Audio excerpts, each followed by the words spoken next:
Assalamualaikum warahmatullahi wabarakatuh.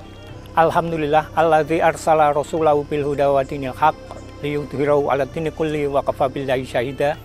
Asyhadu an la ilaha illallah wa asyhadu anna Muhammadan abduhu wa rasuluh. Amma ba'du. Bapak Ibu sekalian, dalam surat Al-A'raf ayat 172 dikatakan bahwa ketika dalam proses kejadian manusia, Allah Subhanahu wa taala itu mengajak kita untuk bersaksi, untuk bersumpah bahwa siapakah Tuhanmu ketika itu? Alastu birabbikum, dalam ayat itu. Siapakah Tuhan kita?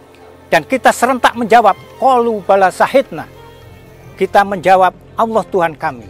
Tiada Tuhan selain Allah dan Dialah yang patut kita sembah. Oleh karena itu dari ayat ini, Bapak Ibu sekalian, kita mengemban dua amanah. Amanah yang pertama adalah amanah risalah. Amanah risalah ini apa? Misalnya kita lihat dalam surat Al-Zariyat 56. Dikatakan, wa ma khalaqtul jinna wa insa illa liya'budun. Tidak aku diciptakan jin dan manusia hanya untuk mengabdi kepadaku. Dan ayat yang lain misalnya dalam surat An-An'am, inna sholati wa nusuki wa mahyaya wa mamati lillahi rabbil alamin. Nah, ini amanah pertama yang diemban oleh manusia ketika sudah lahir di bumi. Amanah yang kedua adalah amanah khilafah. Amanah khilafah ini kita bisa lihat dalam surat Al-Baqarah ayat 30.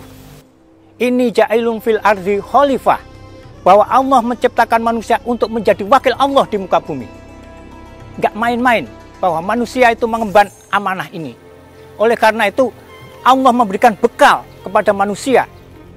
Apa bekal yang diberikan kepada manusia agar bisa merealisasikan tugas kedua amanah itu? Bekal yang diberikan oleh Allah dalam surat An-Nahl ayat 78 dikatakan namanya Al-Fu'ada, Fu'ad.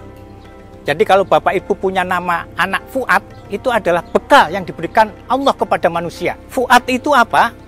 Kalau saya terjemahkan secara teknis itu menjadi kesatuan kerja yang sistemik antara akal dan hati. Jadi antara akal dan hati tidak pernah terjadi split kalau dia seorang mukmin, apalagi seorang muslim. Bekal ini di ayat terakhirnya dikatakan bahwa bekal yang diberikan Allah ini itu harus direalisasikan dengan penuh kebersyukuran. Kalau nggak bersyukur bagaimana?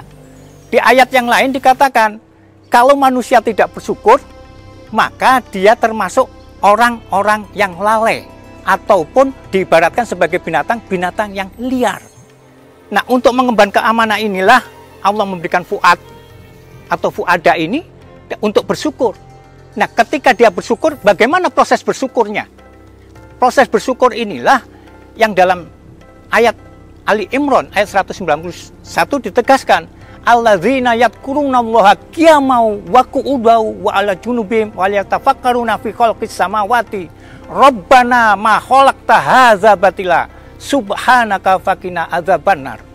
Dalam keadaan duduk, berdiri, berbaring, kita harus senantiasa mengingat akan Allah. Itulah bersyukur.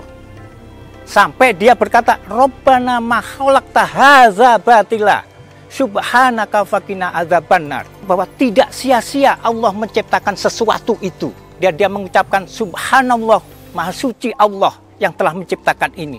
Tentunya semua ini ada manfaatnya. Bapak Ibu sekalian yang berbahagia, dari kebersyukuran inilah kemudian melahirkan tugas hidup kita. Tugas hidup kita di dunia ini untuk apa? Saya katakan tadi, kita harus menjadi raja bagi alam semesta. Rahmatan lil alamin. Bapak Ibu, saudara yang dirahmati Allah Subhanahu wa taala, munculnya kerusakan lingkungan hidup ini pada hakikatnya adalah krisis moral manusia.